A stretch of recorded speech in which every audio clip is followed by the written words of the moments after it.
इस कमरे में दलित कितने हैं, इस कमरे में ओबीसी कितने हैं? हाथ उठा के दिखा दीजिए, देखिए मजा। जैसे मैंने अभी आपसे पूछा इस कमरे में ओबीसी कितने हैं, सब लोग इधर उधर देख रहे थे, एक भी हाथ नहीं दिखा मुझे। यहां पे ना एक आदिवासी है, ना एक दलित है, ना एक ओबीसी है, तो सवाल उठता है। ये सुना आपने, ये राहुल गांधी हैं जिन्होंने अपने प्रेस कॉन्फ्रेंस में आए, दूसरी तस्वीर में जो हजारों पत्रकार दिख रहे हैं, कैमरामैन पत्रकार सब मिला के 1000 से ज़्यादा होते हैं, इन सब से पूछा कि आपके ऑफिस में नहीं, यहाँ जो बैठे हुए हो वहाँ कितने SC ST OBC हैं? सब बगल झांकते रह गए। लेकिन मुझे लगता है कि राहुल गांधी को नहीं पता है कि इस देश का SC ST OBC खेतों में है, सड़कों पर है, फैक्ट्रियों में है, मजदूर है, रिक्शा चला रहा है, ठेला चला रहा है। वो मीडिया में नहीं है, न्यूज़ रूम में भी नहीं है, जुडिशियरी में नहीं है, हाई कोर्ट सुप्रीम कोर्ट में भी नहीं है, वो कॉलेज यूनिवर्सिटी में भी नहीं है, वो ब्यूरोक्रेसी में भी नहीं है, वो स्पोर्ट्स में भी नहीं है। SC ST OBC की थोड़ी सी राजनीतिक भागीदारी बढ़ी है क्योंकि मान्यवर कांसी राम साहब ने वो रास्ता खोला था। कर्पूरी ठाकुर, लालू यादव, जगदेव बाबू, रामस्वरूप वर्मा, सुनीलाल पटेल ने, इन लोगों ने लंबी लड़ाई लड़ी है। तब जाकर SC ST OBC के नेता रिजर्व सीट पर SC ST और कुछ OBC दिखने लगे हैं विधानसभा संसद में। लेकिन वहां जहां सरकारी रिजर्वेशन नहीं है, जहां नजर नहीं है, वहां media, judiciary, college university, bureaucracy, business, खेल यूनिवर्सिटी में बिल्कुल नहीं है। आपको मैं कई दिन से बता रहा हूं ना कि इंडियन टीम में कितने सवर्ण है, वो भी बताऊंगा। तो सिर्फ पत्रकारिता में नहीं, वो तमाम जगह है जहां Bahujan Samaj, SC ST OBC के लोग नहीं हैं। SC ST OBC हैं, किसान हैं, गरीब हैं, तो आपका FIR दर्ज नहीं होगा, आपके ज़मीन पर कब्जा कर लिया जाएगा, और आपके मरने पर भी, अगर आप अमीर भी हैं और SC ST OBC हैं, तो हो सकता है देवरिया की तरह आपके मरने पर भी राजनीति हो। नमस्कार, मैं शंभू कुमार सिंह और आप देख रहे हैं नेशनल दस्तक। वो तमाम बड़ी खबरें जो आज सोशल मीडिया पर वायरल है। सबसे बड़ी खबर, 5 राज्यों में चुनाव के ऐलान कर दिए गए हैं। नतीजे 3 दिसंबर को आएंगे, लेकिन जो सबसे बड़ी खबरें हैं वो मैं एक एक करके बता दूं। सबसे पहले सोचिए, सबसे पहले वोटिंग होगी छत्तीसगढ़ में 2 चरणों में, और दिसंबर में रिजल्ट आएंगे। आप सोचिए, आप कल्पना कीजिए, ये सब कुछ हो रहा है। एक एक करके बताऊंगा वो तमाम खबरें जो सोशल मीडिया पर वायरल है। पटेल, कुशवाहा, लोहार, कहार, कोहार, नाई, केवट, मौर्य, गुप्ता, किसी भी जाति समुदाय के साथ अन्याय होगा, हम साथ खड़े रहेंगे। कानपुर देहात में विश्वकर्मा परिवार, सोचिए पूरा अमला जो है वो सत्यप्रकाश दुबे के साथ खड़ा है। अच्छी बातें होनी चाहिए, लेकिन कानपुर देहात में विश्वकर्मा परिवार की हत्या हो गई, आरोपी उसमें शुक्ला जी हैं, तो वहाँ कोई जाने वाला नहीं है, कोई बात करने वाला नहीं है। यही है महीन जातिवाद जो आपको समझना पड़ेगा। और सोचिए, ओपनर शुभमन गिल दूसरे मैच से बाहर। KL राहुल थोड़ी हैं जो 15 मौके में लगातार फ्लॉप होने का मौका मिलेगा, उसके बाद सेटल डाउन होंगे। किसान समाज से KL राहुल, ये शुभमन गिल, इनको दिल्ली मैच में बैठा दिया गया है। तो आप सोचिए, अगले ऑस्ट्रेलिया के खिलाफ मैच में सूर्य कुमार यादव बैठे हुए थे। मायावती जी का ट्वीट आया, मध्य प्रदेश, राजस्थान, तेलंगाना, छत्तीसगढ़, मिजोरम विधानसभा अगले चुनाव होना है, अगले महीने चुनाव कराने की घोषणा का स्वागत है, किंतु चुनाव आयोग के लिए असली चुनौती सरकारी मशीनरी एवं धन बल आदि के दुरुपयोग को रोककर चुनाव को पूरी तरह स्वतंत्र निष्पक्ष करने का है, जिस पर लोकतंत्र का भविष्य निर्भर है। आज BSP सुप्रीमो मायावती जी ने मान्यवर कांसी राम साहब के परिनिर्वाण दिवस पर उनको याद किया।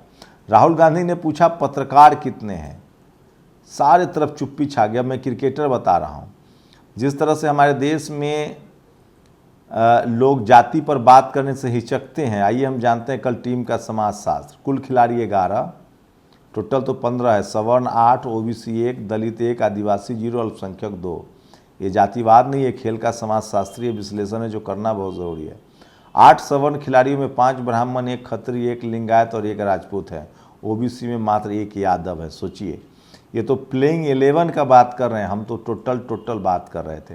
सुप्रिया श्रीनेत ने ट्वीट किया है, प्रेस कॉन्फ्रेंस का कमरा पत्रकारों से खचाखच भरा हुआ था। राहुल जी से जातिगत जनगणना पर एक सवाल पूछा गया। जवाब में उन्होंने पूछा, आप में से कितने दलित हैं? एक नहीं, हाथ नहीं उठा। कितने आदिवासी? एक हाथ नहीं उठा। आप में से कितने लोग ओबीसी हैं? एक हाथ नहीं उठा। उनका जवाब साफ था, यही कारण है कि जाति जनगणना की आवश्यकता है सच्चाई जानने के लिए। और पत्रकारों की पूरी भीड़ देख लीजिए, जो वहाँ जितने पत्रकार थे। लालू यादव ने कहा है कि कैंसर का इलाज सर दुखने की दवा से नहीं होगा, जाति जनगणना है। जाति जनगणना के विरुद्ध जो भी लोग हैं वो इंसानियत, सामाजिक, आर्थिक एवं राजनीतिक बराबरी तथा समानुपातिक प्रतिनिधित्व के खिलाफ हैं। ऐसे लोगों से रत्ती भर न्यायिक चरित्र नहीं होता है।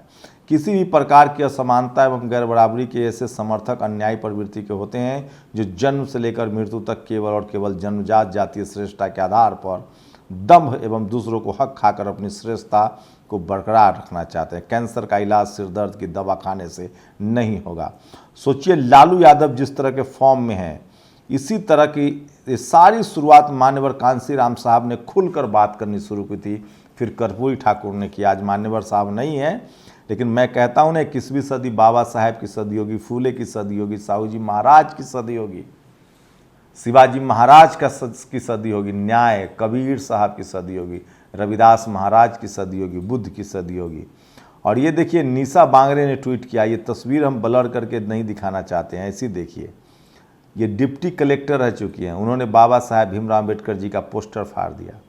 उन्होंने दलित की बेटी यानी मेरे कपड़े फाड़ दिए। उन्होंने मेरे हाथ से कपड़े पकड़े हुए संविधान को अपमान किया। क्या आप इन्हें माफ़ कर पाएंगे? हम बर्बरतापूर्वक गिरफ्तार कर सेंट्रल जेल जाया जा रहा है। ये भी सोशल मीडिया पर वायरल है, और मैं बार बार कह रहा हूँ, सोशल मीडिया सच्चा मीडिया है। और ये है वो राहुल गांधी का, एक बार फिर से बयान सुनिए। देश का कोई चैनल, अखबार राहुल गांधी की प्रेस कॉन्फ्रेंस में SC ST OBC का रिपोर्टर नहीं भेजता है, ही नहीं तो भेजेगा कहाँ? दिलीप मंडल ने कहा है। यह है अरुणेश कुमार यादव, जिन्होंने कुछ सवाल उठाए हैं। वीडियो के अंत में सुनिएगा कि देवरिया में सचमुच क्या हुआ था। तो ये तमाम सवाल है जो पूछा जा रहा। सोचिए, मैं वीडियो नहीं दिखा सकता, फोटो। ये आशुतोष मिश्रा है, ये रिपोर्टिंग करने चला गया है फिलिस्तीन, इजराइल। ये मणिपुर नहीं जा सकता। इस देश की मीडिया मणिपुर आपको नहीं भेजेगी। और बीजेपी ने फिर से 7 सांसदों को टिकट में उतारा है। बीजेपी ने 7 सांसदों को टिकट दिया है, जिसमें फिर देखना हो कि किन किन का डिमोशन होगा। भाजपा ने राजस्थान के रण में उतारे 7 दिग्गज सांसद, जारी की 41 उम्मीदवारों की लिस्ट। तो सोचिए कि दिया कुमारी और झोराबाड़ से राजवर्धन सिंह का नाम है। तो 7 सांसद हैं, जिसमें है राजवर्धन राठौर झोटवाड़ा से, दिया कुमारी विद्यानगर से, बाबा बालकनाथ तिजारा हंसराज मीना सपोटरा से, और किरोड़ी लाल मीना सवाई माधोपुर से चुनाव लड़ेंगे। तो सांसदों पर दाव खेल रही है बीजेपी, ये भी डर है उसका, आप लोग बताइए। और यूपी के बलिया में 8 करोड़ की लागत से बन रहा पुल का ध्वस्त हो गया अभी बनने से पहले ही। इस पर कोई टीवी अखबार आपको खबर नहीं दिखाएगा। ये नेशनल दस्तक पर देखिए। अखिलेश यादव ने कहा है कि पीडीए ही नहीं, बीजेपी के लोग भी चाहते हैं कि जाति जनगणना हो, जो पीडीए हैं बीजेपी में पिछले 10 वर्ष से। और ये देखिए, ज्ञान प्रकाश ने ट्वीट किया है, प्रेम यादव के लिए आंदोलन शुरू हो चुका है। 5 राज्यों में चुनाव है, छत्तीसगढ़, मिजोरम, मध्य प्रदेश, राजस्थान, तेलंगाना 30 नवंबर को, छत्तीसगढ़ में 7 और 17 नवंबर, मिजोरम में 7 नवंबर, मध्य प्रदेश में 17 नवंबर, राजस्थान में 23 नवंबर, तेलंगाना में 30 नवंबर को चुनाव है, जो सोशल मीडिया पर है। और वहीं इजराइल फिलिस्तीन को लेकर, फिलिस्तीन के साथ भारत के जो युवा हैं, मुस्लिम युवा, वो समर्थन अपना दिखा रहे हैं। अलीगढ़ के बीजेपी रूल्ड उत्तर प्रदेश में ये तस्वीरें हैं। और सूर्य कुमार यादव को पहले मैच से बाहर कर दिया, रखा नहीं गया था। तो ये भी लोग सोशल मीडिया पर सवाल उठा रहे हैं। अखिलेश यादव ने, सोचिए, एक तरफ जो एक मिश्रा जी हैं, विधायक हैं, वो लगातार खुलेआम बैटिंग कर रहे हैं एक पीड़ित परिवार को लेकर। वहीं अखिलेश यादव ने कहा है कि हम सरकार पर, हमें भरोसा है और हम न्याय की उम्मीद रखते हैं, और हम कोई भी ऐसी राजनीतिक बात नहीं करेंगे। ये लॉ एंड ऑर्डर का मामला है और प्रशासन इससे निपटेगा। और आज मान्यवर कांशीराम साहब का महापरिनिर्वाण दिवस पर है, और इस मौके पर बीएसपी सुप्रीमो मायावती ने लखनऊ में उनके तस्वीरों पर पुष्पांजलि अर्पित की। और सोचिए, जाति कितनी अहम होती है।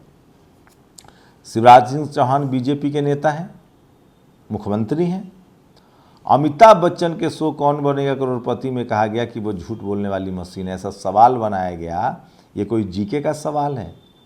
आप सोचिए।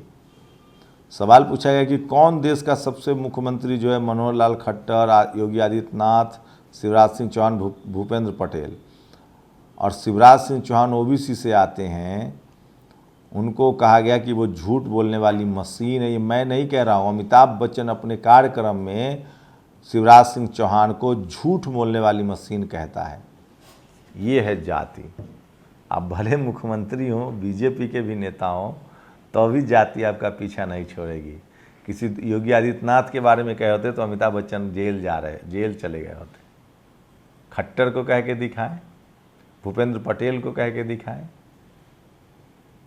पिछड़े का बेटा है शिवराज सिंह चौहान, उसको आप कह रहे हैं झूठ बोलने की मशीन है। ये जीके का सवाल है, सोच लीजिए। भले बीजेपी में है, लेकिन जाति आपका पीछा नहीं छोड़ेगी। शुक्रिया। जमीन का विवाद इतना बढ़ा कि सत्यप्रकाश दुबे ने प्रेम यादव की हत्या कर दी। प्रेम यादव के परिवारजन पुलिस से मिले, प्रशासन से मिले, लेकिन कोई कार्रवाई नहीं हुई। तो प्रत्युत्तर में जो गुस्साए परिवारजन थे, उन्होंने सत्यप्रकाश दुबे की हत्या कर दी। अब देखिए, अब शासन, प्रशासन, विधायक, नेता, ये सब लोग ये चाह रहे हैं कि प्रेम यादव के घर पे बुलडोजर चले और एक तरफा कार्रवाई हुई।